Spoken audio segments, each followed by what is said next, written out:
Hi, welcome to Parnika Maths. Epinta Maths మా 9th chapter straight lines. Exercise 9 below second Roman లో third problem దాకా last వీడియోలో complete అయిపోయింది కదా. Fourth problem నుంచి ఈ వీడియోలో చూద్దాం. క్వశ్చన్ చూడండి ఏమిచ్చారు. The length L in centimeter of a copper rod is a linear function of its Celsius temperature C. In an experiment, if L equals to 124.942, when C equals to 20 and L equals to 125.134, when C equals to 110. Express L in terms of C. ఇక్కడ ఏమి ఇచ్చారో first రాసుకోండి. C చిన్న values ఉన్నాయి కాబట్టి first C రాస్తున్నాను, తర్వాత L రాస్తున్నాను. ఇక్కడ ఏమన్నారు, ఫస్ట్ సి 20 అయినప్పుడు ఎల్ ఎంత 124.942, సి 110 అయినప్పుడు ఎల్ వచ్చి 125.134. ఇక్కడ ఇలా వాల్యూస్ ఇచ్చి ఏమన్నారు, ఎల్ని ఇన్ టర్మ్స్ ఆఫ్ సిగా రిప్రజెంట్ చేయమన్నారు. సో ఇది ఎక్స్ యాక్సిస్లో, ఇది వై యాక్సిస్లో తీసుకుందాం. ఓకేనా? అంటే ఇక్కడ రెండు పాయింట్స్ ఉన్నాయి. ఒక పాయింట్ వచ్చి 20, 124.942, ఇంకొకటి ఏంటి 110, 125.134. ఇలా రెండు పాయింట్స్ ఉన్నప్పుడు equation of a straight line వస్తుంది కదా. ఇక్కడ దీన్ని మనం కోఆర్డినేట్ యాక్సిస్లో కానీ పెడితే ఈ రెండింటిని జాయిన్ చేస్తే ఒక స్ట్రైట్ లైన్ వస్తుంది కదా. So equation of a straight line, equation of a line అనండి. ఏంటి, ఇది x1 y1 అనుకోండి, ఇది x2 y2 అనుకోండి. ఏంటి మా రెండు పాయింట్స్ ఉంటే ఈక్వేషన్ ఆఫ్ ఎ లైన్కి formula y minus y1 equals to m ప్లేస్లో ఏం రాస్తాం, y2 minus y1 by x2 minus x1 into x minus x1. అవునా? వాల్యూ సబ్స్టిట్యూట్ చేయండి. y మైనస్ y1 అంటే 124.942 equals to y2 125.134 minus y1 124.942 divided by x2 110 minus x1 20 into x minus x1 అంటే 20. అవునా? దీన్ని solve చేయండి. మా ఏమవుతుందో చూద్దాం. y minus 124.942 is equals to, ఈ రెండింటిని సబ్ట్రాక్ట్ చేయండి. ఏంటది, 125.134 మైనస్ 124.942.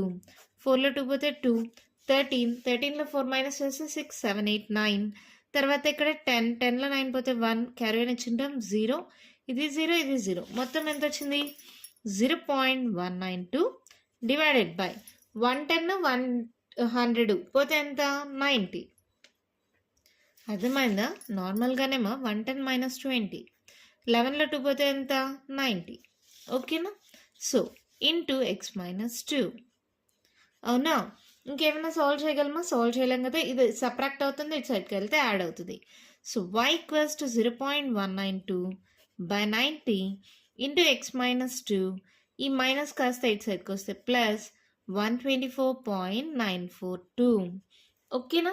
తర్వాత ఏమన్నాం, ఇక్కడ ఎల్ని వైగా తీసుకున్నాం అంటే y ప్లస్లో ఎల్ సబ్స్టిట్యూట్ చేయొచ్చా. Therefore, L equals to 0.192 by 90 into x అంటే ఏం తీసుకున్నాం ఇక్కడ c. c minus 20 plus 124.942. వాళ్ళు ఏమన్నారు, express L in terms of సియా. ఎక్స్ప్రెస్ చేసామా, అంతే, ప్రాబ్లం అయిపోయింది. చాలా సింపుల్ ప్రాబ్లమా. ఇక్కడ లెంత్కి సెల్సియస్కి సికి ఎల్కి రిలేషన్ ఇచ్చినారు. ఎల్ 124.942 అయినప్పుడు సి వచ్చి 20 అంట, ఎల్ వచ్చి 125.134 అయినప్పుడు సి వచ్చి 110 అంట. ఈ పాయింట్స్ వాళ్ళే ఇచ్చారు. ఎల్ని ఇన్ టర్మ్స్ ఆఫ్ సిగా రాయమన్నారు. సో సిని ఎక్స్ అని, ఎల్ని వైగా తీసుకుంటాం. ఇవి రెండు పాయింట్స్గా తీసుకోవచ్చు కదా. ఇది సి వాల్యూ అయితే ఇది ఎల్ వాల్యూ, ఇది సి వాల్యూ అయితే ఇది ఎల్ వాల్యూ. ఇలా పాయింట్స్గా తీసుకుంటే ఈక్వేషన్ ఆఫ్ లైన్కి ఫార్ములా తెలుసు కదా, 2 పాయింట్ ఫార్మ్. దాంట్లో సబ్స్టిట్యూట్ చేస్తే ఇక్కడ y equals to some equation వచ్చింది. y అంటే ఎల్, ఎక్స్ అంటే సి. సబ్స్టిట్యూట్ చేస్తే ఆన్సర్ వచ్చేసింది. ఎంత ఈజీగా ఉంది కదా, జస్ట్ సబ్స్టిట్యూషన్ అంతే. ఇక్కడ మీ టెక్స్ట్ బుక్లో ఇక్కడ 125.134 అని ఇచ్చారు, అది బై మిస్టేక్ ఇచ్చారు. 124.942 కరెక్ట్. మీ టెక్స్ట్ బుక్లో కూడా ఆన్సర్లో కరెక్ట్ చేసుకోండి. ఓకేనా? నెక్స్ట్ ప్రాబ్లం చూద్దామా. క్వశ్చన్ చూడండి ఏమి ఇచ్చారు. The owner of a milk store finds that he can sell 980 liters of milk each week at ₹14 per liter. ఎంతంట, 9 liters cost. ఏంటి, 980 liters కాస్ట్ ఎంత, 14 per పర్ లీటర్ మా, కాస్ట్ పర్ లీటర్ అని రాసుకోండి, 14 rupees. ఓకేనా? తర్వాత 1220 litres of milk at rupees 16 per litre. అంటే demand పెరుగుతూ ఉంది. నార్మల్గా 980 లీటర్స్ వచ్చినప్పుడు 14 రూపీస్కి అమ్మేశారు. ఇప్పుడు మళ్ళీ డిమాండ్ పెరిగింది, 1220 లీటర్స్ 16 రూపీస్, ఒక లీటర్ వచ్చి 16 రూపీస్ లెక్కన అమ్మారు. Assuming a linear relationship between the selling price and demand, how many litres could he cell weekly as rupees 17 per litre. ఇప్పుడు 17 రూపీస్ పర్ లీటర్ అమ్మితే ఎన్ని లీటర్స్ని సెల్ చేయగలరు అని అడిగారు. ఈ రెండింటిని తీసుకోండి. ఇక్కడ కాస్ట్ కాబట్టి దీన్ని ఎక్స్లో, దీన్ని వైలో తీసుకుంటున్నా, ఎందుకంటే నాకు వై వాల్యూ కావాలి కాబట్టి దీన్ని వైలో తీసుకుంటున్నా, దీన్ని ఎక్స్లో తీసుకుంటున్నాం. ఏముంది మా పాయింట్స్, ఫస్ట్ ఎక్స్ తర్వాత వై కదా, 14, 980, ఇంకొకటి వచ్చి 16, 1220. ఏంటి ఇది x1 y1 అనుకోండి, ఇది x2 y2 అనుకోండి. ఏంటి అప్పుడు y minus y1 equals to y2 minus y1 by x2 minus x1 into x minus x1. రెండు పాయింట్స్ తెలిస్తే ఈక్వేషన్ ఆఫ్ స్ట్రైట్ లైన్ ఉంది కదా, సేమ్ అదే ఫార్ములా ఇక్కడ వాడతాం. సో ఈ ఫార్ములాలో ఈ వాల్యూస్ని సబ్స్టిట్యూట్ చేయండి. y మైనస్ y1 ఎంత, 980 ఇజ్ ఈక్వల్స్ టు y2 ఎంత, x1 y1 x2 y2 y2 ఎంత 1220 minus y1 980 by x2 16 minus x1 14 into x minus x1 14. దీన్ని సాల్వ్ చేయండి మా, 1220 మైనస్ 980 ఏమవుతుంది, 12లో 8 మైనస్ చేస్తే 2, 3, 4. సో తర్వాత ఏంటి, ఇక్కడ క్యారీ ఆన్ ఇచ్చాం, 11లో 9 మైనస్ చేస్తే 2. సో ఇది ఏమవుతుంది, y minus 980 is equals to, solve చేయండి, 240, 16లో 14 పోతే ఎంతమా 2 కదా, ఇంటూ x మైనస్ 14. అవునా, 2తో క్యాన్సిల్ చేద్దామా, 2 1s 2 2s 0. సో ఇది ఏమైంది, y minus 980 equals to 120 into x minus 14. ప్రస్తుతానికి ఇలాగే పెట్టుకుందాం. ఇక్కడ yx అంటే ఏంటి, మనం ఆల్రెడీ తీసుకున్నాం yxలు, అది సబ్స్టిట్యూట్ చేయండి. ఇక్కడ y అంటే మనకు కావాల్సింది, మనకు తెలీదు, అలాగే పెట్టండి. మైనస్ 980 ఈక్వల్స్ టు 120 ఇంటూ, ఇప్పుడు x వాల్యూ ఎంత 17 అయినప్పుడు y వాల్యూ కావాలి. సో x ప్లేస్లో 17 సబ్స్టిట్యూట్ చేయండి, 17 మైనస్ 14. ఓకేనా? Here given cost equals to 17 rupees per litre. ఓకేనా? అందుకని 17 సబ్స్టిట్యూట్ చేసా. ఏమవుతుంది చూడండి, y minus 980 is equals to 120 into 7లో 4 మైనస్ చేస్తే 3 కదా. సో ఏమవుతుంది, ఇది మల్టిప్లై చేసుకోండి, 0, 3 2s 6, 3 1s 3, ఈ మైనస్ 980 ఇటు సైడ్కి వస్తే plus 980. So y equals to ఏమవుతుంది, 8, 12, 13, 14, క్యారీ ఆన్ 1, 10, 13. సో 1340. ఏంటివి లీటర్స్ కదా. దేర్ఫోర్ ఇక్కడ కరెక్ట్గా రాయండి మా point, how many litres could he cell weekly అన్నారు కదా. Therefore he can sell 1340 liters weekly at the rate of ₹17 per liter. అంతే, మన ప్రాబ్లం కంప్లీట్ అయిపోయింది. చాలా సింపుల్ ప్రాబ్లం, మళ్ళీ చెప్తాను, కేర్ఫుల్గా చూడండి. ఇక్కడ 14 రూపీస్ కాస్ట్, అప్పుడు 980 లీటర్స్ అమ్మారు. ఇక్కడ 16 రూపీస్ కాస్ట్ అయినప్పుడు 1220 లీటర్స్ అమ్మారు. ఇప్పుడు 17 రూపీస్ కాస్ట్ అయినప్పుడు ఎన్ని litres అమ్మగలరు.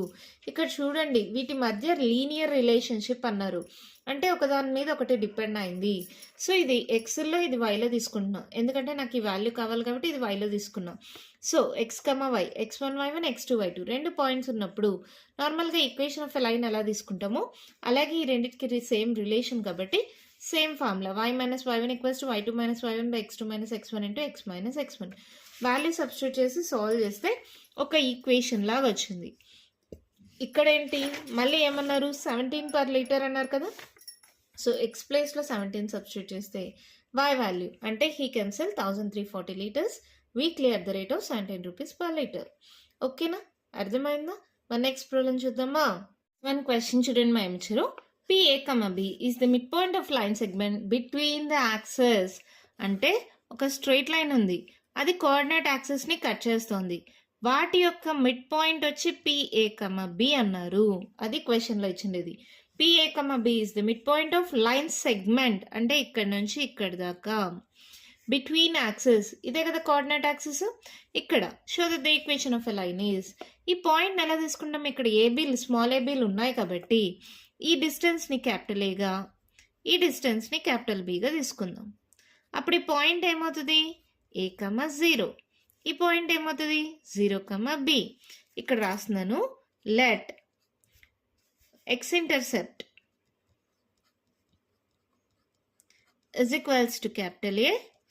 That implies point equals to ఏమవుతుందమ్మా A, 0. Y intercept equals to B. That implies point equals to ఏమవుతుంది 0, B. Given P is the midpoint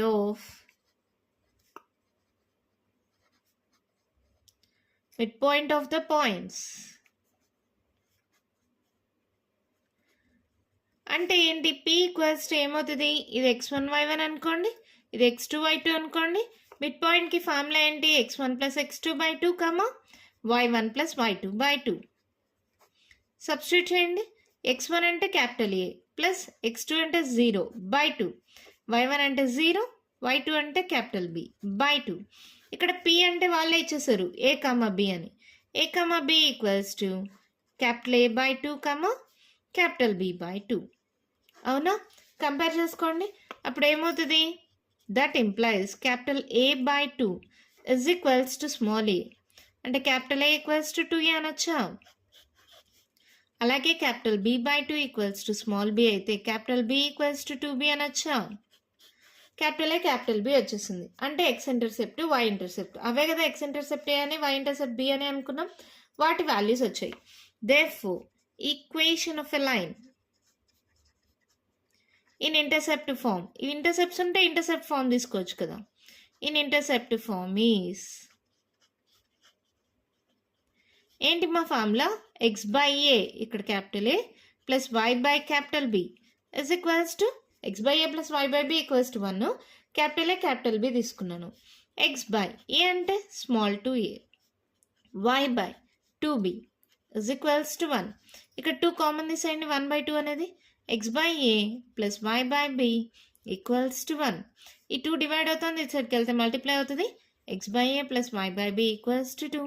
అదే కదా వాళ్ళు చూపించమని హ్యాన్స్ ప్రూవ్డ్. చాలా అంటే చాలా ఈజీ ప్రాబ్లము, చాలా చిన్న ప్రాబ్లము. ఇక్కడ ఒక స్ట్రైట్ లైన్ ఉంది, అది కోఆర్డినేట్ యాక్సిస్ని ఇంటర్సెక్ట్ చేస్తోంది. అంటే ఏంటి, ఇక్కడ ఎక్స్ ఇంటర్సెప్ట్ ఏ అని, వై ఇంటర్సెప్ట్ క్యాపిటల్ B అని అనుకుంటాం. వీటి యొక్క మిడ్ పాయింట్ P ఇచ్చారు A, B అని. అంటే ఈ మిడ్ పాయింట్ అంటే ఇది x1 y1, ఇది x2 y2 అనుకుంటే మిడ్ పాయింట్కి ఫార్ములా తెలుసు కదా, x1 + x2/2, y1 + y2/2. అలా కంపేర్ చేసుకుంటే capital A equals to 2a, capital B equals to 2b వచ్చింది. Equation of line intercept form మీకు తెలుసు కదా, x/a plus y/b equals to 1, a plus 2a, b plus 2b substitute చేస్తే మనకు కావాల్సిన answer వచ్చేసింది. షో దట్ అన్నారు కదా. Therefore equation of line. ఎంత ఈజీగా ప్రాబ్లం అయిపోయింది కదా. ఇంకా కంటిన్యూషన్ ప్రాబ్లమ్స్ ఉన్నాయేమో నెక్స్ట్ వీడియోలో డిస్కస్ చేద్దాం. ఈ వీడియోలో నేను చెప్పిన ప్రాబ్లమ్స్లో ఇంకా మీకు ఏమైనా డౌట్స్ ఉంటే కామెంట్ బాక్స్లో అడగండి. మీకు కానీ వీడియో నచ్చినట్టయితే లైక్ చేయండి, షేర్ చేయండి, నా ఛానల్ని సబ్స్క్రైబ్ చేసుకోండి. Thank you.